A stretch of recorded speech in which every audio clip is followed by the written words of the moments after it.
Hello, everyone. Mackie here, and welcome back to League Review. Yes, the show that has pretty much in hiatus for the longest time, but now it is back, and it's back for the most important stretch of League of Legends we will ever see in this summer. And that is to talk about MSI. Now, as you can see, these are the teams and the players that are qualifying for the midseason invitational. I decided to put them in different teams, and of course, the players on different roles. And this is a little bit of a snippet that will be coming up during my mid-season madness for 2026. Now, in case anybody doesn't know what the mid-season madness is, it's basically my preview and then reviewing of the mid-season invitations that are taking place in Daejeon, South Korea in July. And of course, I decided I will use them to rank different players based on the tier list that I'm going to provide. It's basically the same thing with the first stand. And also, champion stats will give you like how each champion in the meta will be performing throughout the split, and what their counters, of course, and the player stats from each and every player on that team to qualify for MSI, and how they stack up with their other counterparts in a statistical way.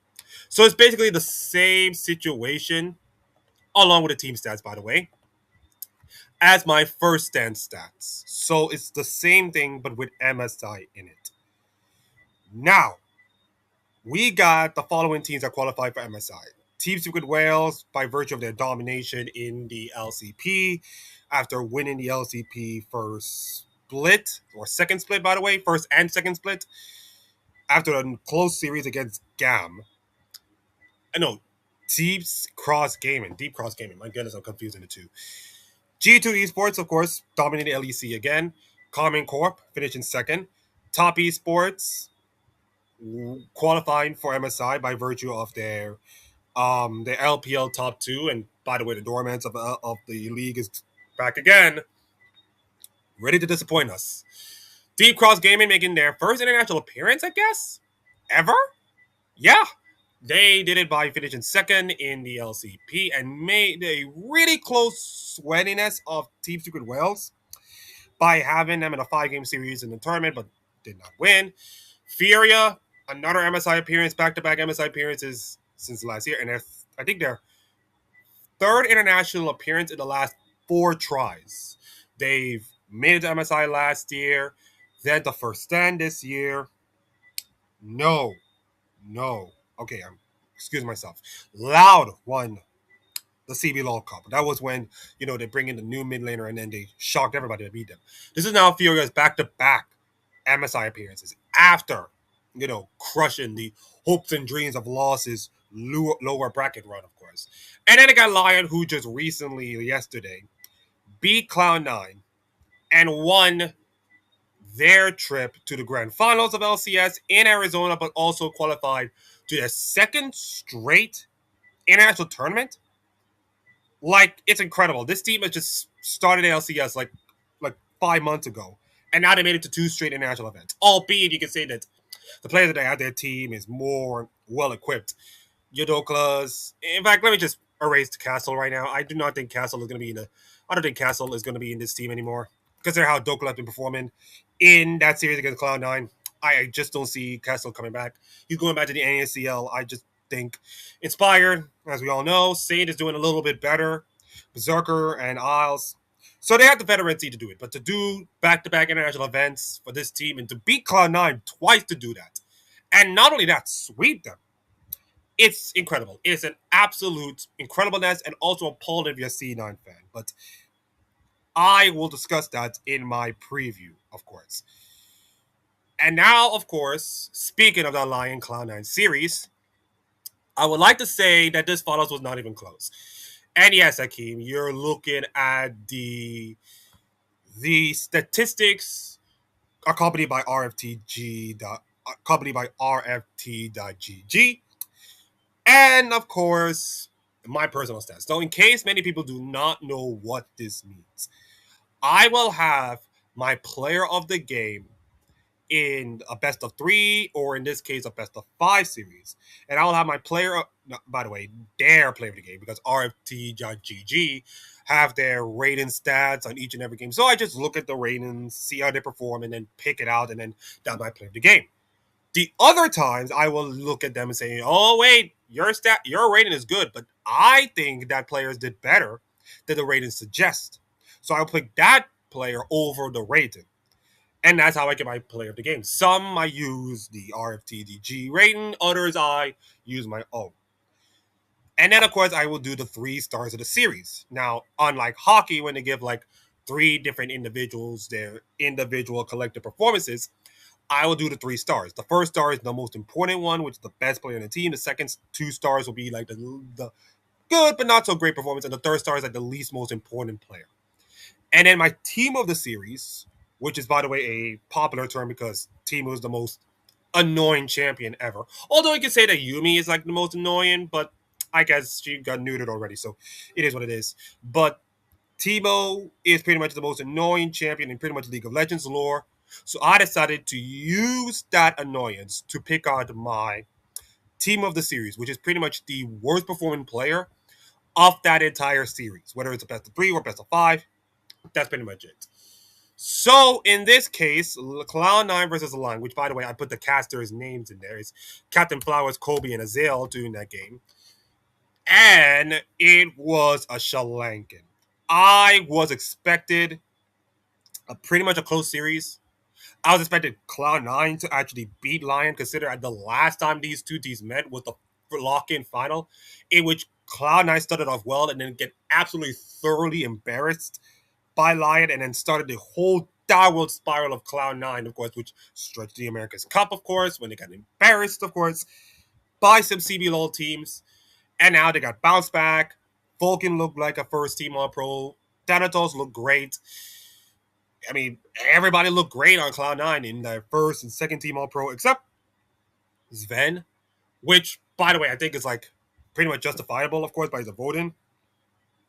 But still, this is a Cloud9 team that looks for revenge and some redemption to trying to make their first international appearance in 3 years. You know how long a team of Cloud9's stature does not make it in international tournaments?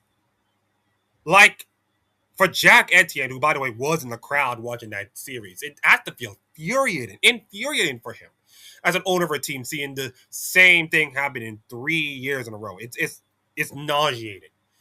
I mean, it's not as worse than Fnatic, but it's pretty much like we're in the territory of like Fnatic not being in the international tournaments is as worse than, I don't know, let's just say Manchester United not making Champions League football. It's not great financially, of course. And unfortunately for Cloud9, they eat a bag of poop because once again, Lion embarrassing them in the worst way possible. This series was not even close to begin with. Now, yes, I put Isles, Saint, and Berserker as my POG based on ratings, but Dokla in the 2 games that he had was easily my first star of the series. He was phenomenal on those other 2 games. Make Thanatos an absolute P in that series. And also justified the fact that all those people that said, hey guys, he should bench him for Castle and he's better than him. I just like, yeah, that's not gonna work. And I know Dokla has not been great in the regular season, of course, but we saw what Jay with, by the way, I'm recording this before Knicks will play off against Spurs in game 3 of the NBA Finals, and my God, MSG is going to be absolutely wild. Jalen Brunson. He's kind of like Jalen Brunson, of course. He's not as great in most of the cases, like the first quarter and the second and third quarter is not great. But when it comes to fourth quarter, when it comes to playoff situation, when it comes to the last 5 minutes, he is clutch. And I think the same thing with Dokla right now. He is Captain Clutch. He may not be the most flashiest player in terms of stats when in top laners, but he always have a gigantic impact in team fights, in huge moments. He is that guy. He may not be the greatest LCS top laner of all time in most cases, but you can say he's like a top 10, top 15 in most cases because of what he has done to this team, elevate the team from like nobodies to becoming really good teams. And also, by the way, this is now Lions back-to-back finals LCS appearances, and now their first two splits ever. That's incredibly wild. And I have to talk about Berserker's misfortune game. And I decided to show you. I think you're if you watch David Shynock's channel, you already seen the clip. But I decided that one clip is not enough, David Shynock. I decided that two will be enough. So let's just show you the first clip that I think everybody knows about it, and just admire it.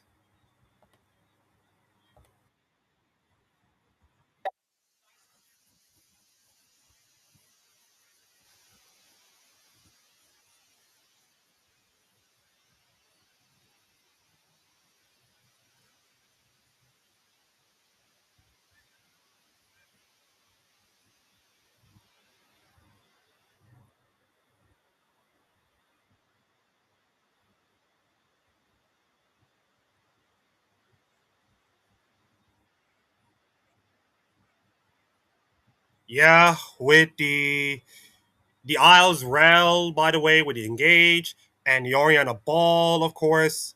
And by the way, the Sejuani playing by Dokla, who I think Berserker won MVP of the game three. But when you put all of these things combined and you let, you know, the Forge Misfortune's bullet time just sprays around, it's amazing. And that was like the most impactful play of this entire tournament because if you look at the situation right now, Cloud9 have three dragons to none. It was a 3.2 goal lead at 17 minutes. They were about to get like soul point in about 5 minutes, and it's Hextech Soul, which is really an important Drake, of course. It was a really important Drake. And then it went all to hell. And then it got even worse.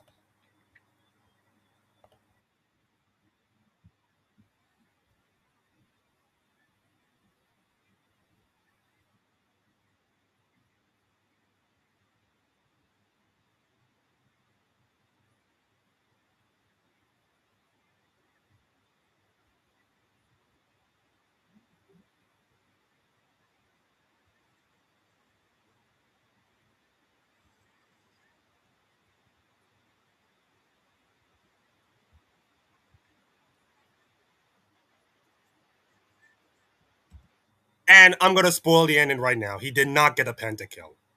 I wish I would have like stayed for this longer and tell you he's gonna get a pentakill, but he did not. But and also, by the way, to make this even more irony, was Berserker a former C9 player, mind you? Oh, Akimi, it was. He was a C9 player from like I don't know, way back in the COVID years until a couple of years until he moved back to Korea, and then he played for Lion and actually got a quadra kill and was the best player against the C9 team. Oh, Jesus. Talk about the hand that bites you, I guess. And look at the situation. Yes, they got Hextech Soul, but they got a 7K goal lead and a fed misfortune, by the way, with Bloodthirster and everything else. And he got like a quadra kill, and the game ends. It was over after that. And my God, if you're a C9 fan right now, you are tilted. You're tilted beyond belief because you got to face off against Team Liquid Law next week in Mullet Arena in Arizona. And that is probably the biggest game in Cloud9 this split, next to the lock-in tournament. And I don't know what the confidence level of Cloud9 is right now. They're going down the drain at this point. It's down the drain to the floor. I don't know what. But I don't know, man. This is not looking great. But the winner will face up against Lion, and right now I have to say that Lion are kind of like slightly the favorites to win this whole thing, slightly. But you never know in these circumstances. But my God, Berserker, or I should call him Miss Cirker, see with a joke here, just absolutely fire Cloud9 out of it. And great performance by Dokla. Inspired, being inspired, but although not the biggest impact of the game, Owls was also cool, of course. And Saint on a great Victor game, of course. Saint is trying to redeem himself after the abysmal first stand performance, of course. But with performances like these, I think you can say the Lion are now looking better than they was after lock in. Of course, matter of time, of course. And now, of course, it's time for the always incredible but always inevitable G2 winning LEC again. I just feel crap watching that series. In case maybe people do not know, it's the same scenario as we did in LEC versus. Same two teams, same, circumstances in which, although it's different, G2 were up 2-0 and then Carmine Corp trying to come back and pull a reverse sweep, and then it came down to like inches, like literal inches. It was the most nerve-wracking best of five, game five we have ever seen all year. I think if you have the time, go watch it. It is pretty much nailed to the bone. I was watching it at work, by the way. It was nervous. And by the way, that was preceded after Cloud9 embarrassed themselves by Lion. You can see the pattern right here. It's pretty much deja vu, I guess. And this series is, although it's different, it have KC one step closer to winning the whole series, like it did in LEC versus. Thanks to Buzio's incredible performance on Rakan, and then of course Yike on an incredible performance on Trundle, and in between Caps' aura-inspired performance on Ahri, as usual. And then it was the Skillmon show. It was the Skillmon show. Like, we talk about Dokla being a big-time player in big-time moments. And by the way, RIP to Stacey King, who was a former Chicago Bulls commentator, who actually coined the phrase by that when Derrick Rose actually make big shots. I mean, I can't. But the point remains, big-time players make big-time plays. And Skillmon, throughout his entire, well, let's just say 6 months as a G2 member, has coined the phrase of a big-time player make big-time plays and big-time moments. Because G2 backs against the wall, 2-1 down against Carmine Corp, which, let's be honest, I have no problem with Carmine Corp winning this LEC spring split to, make the region competitive and just like, I mean, yeah, okay, fine, but it would make G2 feel like they wanted to rethink and just, overthink this whole thing. And by the way, they might be playing in the playing stage again like they did last year. So it's kind of like, all the kind of stuff. And then Skillmon bring up his big point pants and just say, my turn to carry this whole thing. And by God, he did carry the whole thing. Let me read his stats. Game 4, Pantheon 12-0-9 with a perfect KDA, 72 kill participation at 30.5k damage. The 12 kills that he have on Pantheon is the tied for the most kills by a single champion in LEC history, next to Jankos and himself.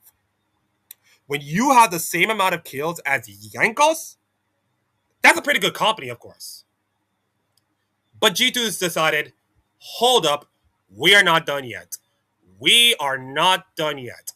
I know you're going to see, you already saw the stats, of course, but I wanted to show you how incredible this G2 draft was. And I know I'm not talking about draft as much, but I have to talk about Game 5 draft. This Game 5 draft was magnifique.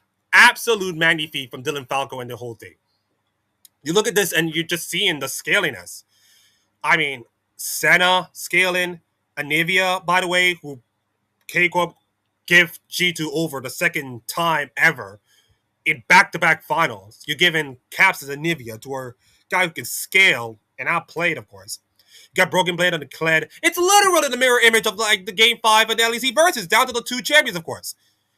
And then you got on KC's side is like Kalista on Varus, fine. You got the first two kills. But Nidalee top, KU, Akali, Yehu Akali, like, yikes. Aatrox is like, this team is pretty much like, you dominate early game and pray. You dominate early game, which, by the way, Kalista did early on, or else things will go south pretty fast. And guess what? Things went south pretty fast because of one little champion, Susan. Or, by the way, Nasus, but I put Susan in backwards to make it understand. Skillmon just bunks a lot of people. Getting stacks, of course, as per usual. And then again, went bonk after bonk after bonk with his cane.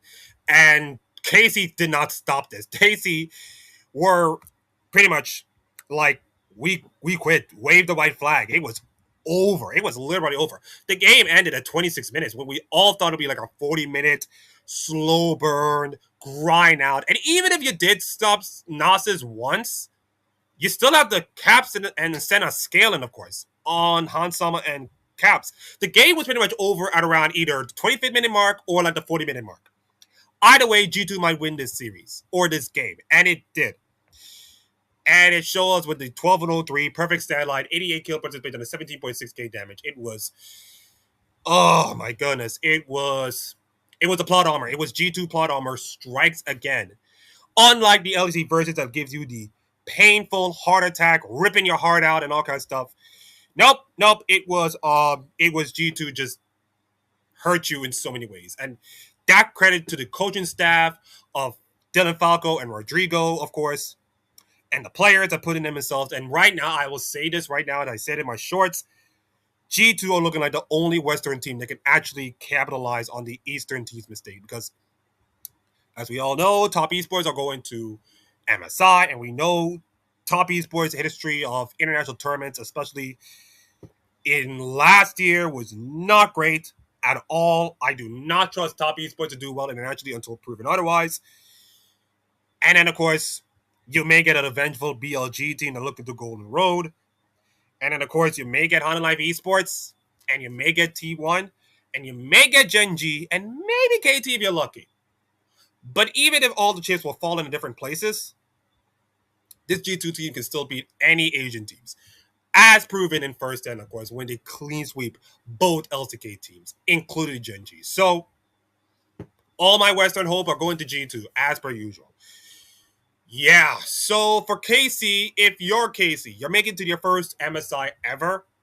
Your second international appearance since last year at First Stand, although the format was different and the tournament was different. It's not going to be as free pass as last year, of course. So the question is for Common Corp. I think the team is pretty good in some cases, but after what we see in the regular season finale and, of course, the playoffs, and then now, of course, losing to G2, I have my concerns. This team is good. Busio is good. Yike is good. Yahoo is good. Callista is good. Kana is good. All these players are good. My gripe is with the coaching staff and Reaper. You know, I'm worried about the coaching staff and Reaper pretty much like, are they drafting right and trying to help the team win? And also their team fight is pretty good, of course.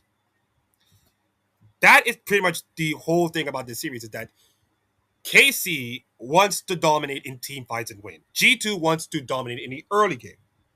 What will happen if KC would face up against a team that, yeah, we do not want a team fight ever, and just slowly bleed you out, like a Gen G or like a T1, of course. They will slowly bleed you out and make you not team fight at all. And then, of course, KC might scale and scale, but if you scale the game, it might be too late for you guys. You might lose in 30, 35 seconds, like 35 minutes, I guess. And that's not good. That's not good at all. So I will wanted to see what KC will look like coming into the national event with bigger stakes and, more diversity, of course, in the draft. I want to see what KC will look like in MSI. That's my only theory. And now we get to probably the craziest series of the weekend. But before that, it was BLG going for a Quentin Tarantino's Kill Bill arc right now, in which, in case many people do not know, this is the losers bracket semifinals, in which the winner of this will face off against Team WE. And as you can see, BLG just absolutely eviscerated anyone's legend. And by the way, Quick Shot, which called the series with Nightmare and with Initialize, which was actually a cool thing because it's been a long time since I heard Quick Shot actually cast in games. I think it was 2021 before the whole Saudi Arabia hoopla, of course, that he was involved with. That I had last time I had to see Quick Shot or heard Quick Shot cast. And now he did podcasts for G2 with Hopium, of course, and all of that stuff. So it's pretty much nice to hear his voice. And this was not even a close series, to be honest. It was not even close. Knight was incredible as usual. Jean was great. Bin was brilliant, especially on Jace in game 2. Wow, Jace top lane looking good. Wow, I never thought I'd say that. And now BLG have a rematch against Team WE. Now, the last time these two teams met, it was a close series that, to be fair, I think if BLG would have done better in games 4 and 5, would have won this series. I think it could have done better in both of their losses, this could have been a different series, and BLG would have gone 3-1 up and then will march through the upper bracket and go to MSI easily. But the fact they lost in embarrassing fashion, and now they're going back to the point of like whoever wins this series is going to be an MSI. I'm sorry, TWE. I feel like if you're Team WE, that the Cinderella story will end at midnight. It's got the same thing with um the Polish wildcard losing to Maria Dreva, by the way. It's kind of the same thing like that. Like, oh my god, an incredible underdog story, incredible, but you're gonna get slapped by a more experienced, more dominant player. Or team in this case. And that's pretty much the same thing what happened to BLG. They are coming out angry. Coming out angrier than I've never seen BLG come before. And they're coming for their heads. Listen, Monkey will have to literally carry this entire team for the series. And even I cannot believe that BLG is going to lose. So I'm thinking BLG will win 3-0 and 3-1, and I think it'll be in the finals against TW Top Esports. And that'll be a fantastic final, of course, between them and Top Esports. And the question is, will BLG continue the golden road in which they have to win? By the way, they did not get to EWC, which, by the way, I think many people say EWC count towards the golden road, but I decided to do the Riot Games golden road, in which you win Split, First Dance, Split, MSI, Split, Worlds. That's the Riot golden road. If you wanted to use EWC as your measurement for golden road, fine. But I prefer the Riot Games golden road. It's been a try and two test, of course, and I believe that BLG might do it. I think BLG are so good right now in the lower bracket. I think they'll come out angry, and I think they'll smash some heads, especially Top Esports. So, yeah, unfortunately for Team WWE, it's going to be a day of reckoning. But who knows? Who knows? It might be another one of those upsets. If that happens, and Team WWE make it to MSI, oh my God, it would be the biggest shock of 2026 by a mile and a half. And now we get to now we're gonna end this. And by the way, I should have done more series. I shouldn't talk about CB Law finals and the LCP finals, but I decided to like shorten it out to like the matches that pretty much talk about pretty much the insanity that is D plus Kia versus KT roster. Like, oh my goodness gracious. So D plus Kia were dominating the first two games. Smash and losing with Brilliant, of course, in those two games. And then KT Rosa on the Aiming with Yunara on Lulu won the game 3. And then at game 4, KT Rosa were down 10 gold, 10,000 gold. And I was thinking to myself, okay, great, congratulations, good, congratulations. And oh, by the way, it was Atlas and Wolf casting that game, by the way. Shout out to them. And at that point, if you're a KT Rosa fan, you're down 10k gold, you're thinking to yourself, well, that's it. That's it. Our chances of making the MSI is over. And then they come back and win. I mean, nope. No. Okay, hold up. Just to prove yourself that I'm not delusional. Just to prove myself I'm not delusional. And by the way, this is the match coming up. Just to prove myself I'm not delusional, I will show you game 4 and the graph that involves and show you how ludicrous this is. See, this is the graph, by the way. This was the lead, 10,104k gold lead. They have this amount of gold lead around like 38 minutes and then completely gone. Completely gone around Elder fight. KT took Elder, and then for 3 minutes, that's it. That's it. Absolutely ridiculous. And you think of yourself, Akeem, okay, D plus Q is pretty much cooked right now. They lost the lead. They lost a 10k gold lead. And they're pretty much like their heads are spinning. And consider that this team is coached by CV Max, who, by the way, in a video clip, just ripped the team's head off, which culturally is fine. But in a Western eyes of the mind, it just feels like, what are you doing? You're just destroying the team's mental. They are scared right now. I know Showmaker and Lucid and all these other players are decent, but even they are scared. They are literally scared for their lives right now. Okay, so, game 5. Game 5. Silver Scrapes. They have a 5k goal lead. Not as significant as a 10k goal lead, but it's a 5k goal lead. They're looking great. They're looking fine right now. And 5,339 goal lead. They have this amount of goal lead around 32 minutes. They're about to win this series and face off against Gen G coming up. And then they lost Elder again. And in the next 2 minutes, they lost the game. KT roster have a combined, 15K goal lead in the last two games and won it based on Elder. I'm sorry, if you're Laura right now and Laura is pregnant by any cases and she's a KT fan, this is not healthy for the baby at all. At all. How do you imagine this? I mean, it's a history of KT, to be honest, but like, KT roster is the most weird team in all of League of Legends, in which, like, they will give you incredible moments, but also give you incredible pain at the same time. And by the way, there's a GBay99 documentary talking about, like, KT roster. I'll put that in the description to talk about it, because I think that's a really good documentary to talk about KT roster. But this is the KT roster experience in full volume, literally full volume, and it's wild. How did they won this series? How in the hell did they won this series? That's my question. The other question is, how did DK lose this series? And if you're a DK roster fan, if you're a D plus Kia fan, you must be looking at CV Max and saying, dude,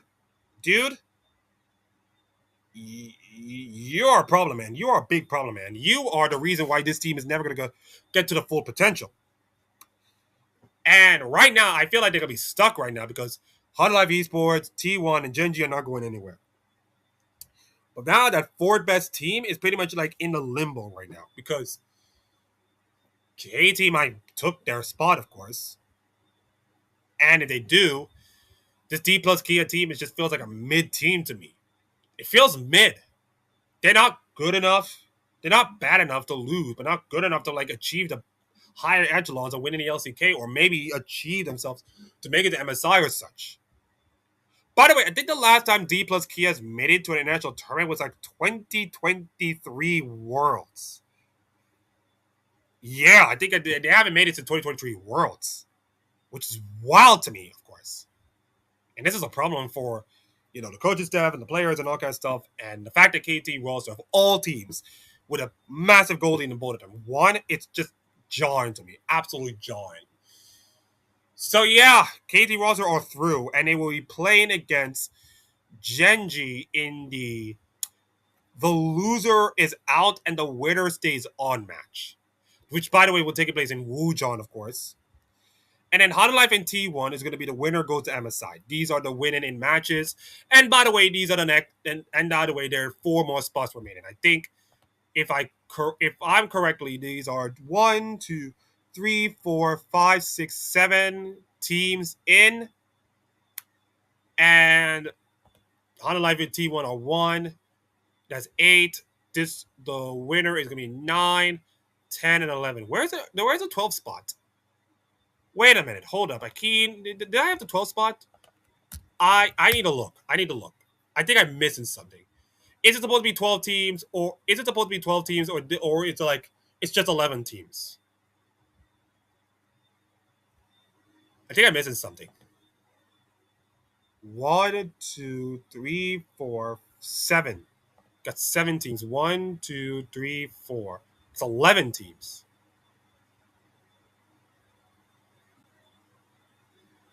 Oh, okay. I think it is 11 teams. Okay, the LCK winner, and then the LPL winner, and then the LCS. Okay, and then the 2 LCK teams. But it's 11 teams. How do you get 11 teams? Okay, okay,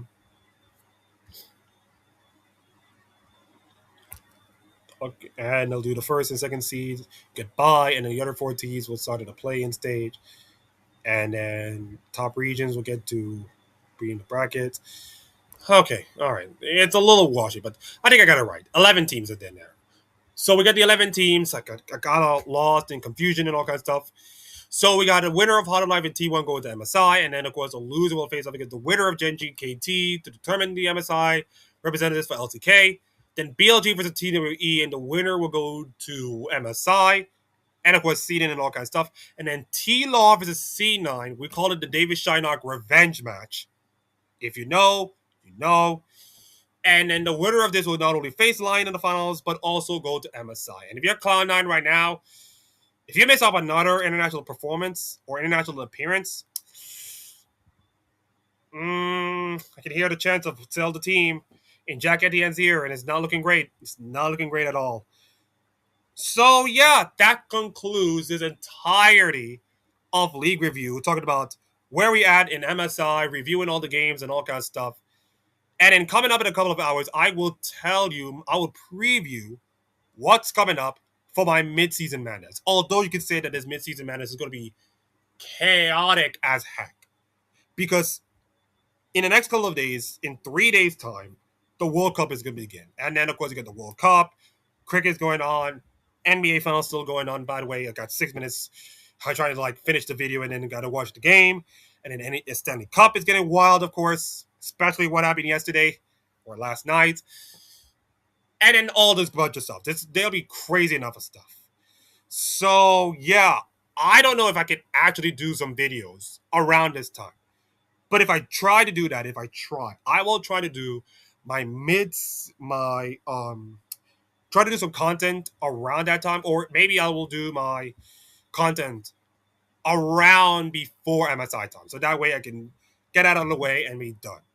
Okay, get that out of the way and be done. And then maybe I'll do other stuff. But I will figure it out, of course, once I preview that thing. So anyways, thank you all for watching. We are sadly at 88 subscribers right now. Somebody is decided to not subscribe to this channel right now. And I know I'm not I'm not mad. I am not mad, but I want to get the 90 subscribers before MSI is over. Or during MSI. I want 90 subscribers. I don't care how I get to 90 subscribers. Maybe I'm a little bit lazy or maybe I'm not doing content. Fine. But I'm going to get 90 subscribers by hook or by crook. So you better subscribe to my channel for more League of Legends content if you want more of this, or else I could be very, very disappointed. Anyways, enjoy the game. Enjoy the rest of the night and the week. Enjoy the World Cup. It's gonna be chaotic, especially with the ticket prices. And I'll see you all later.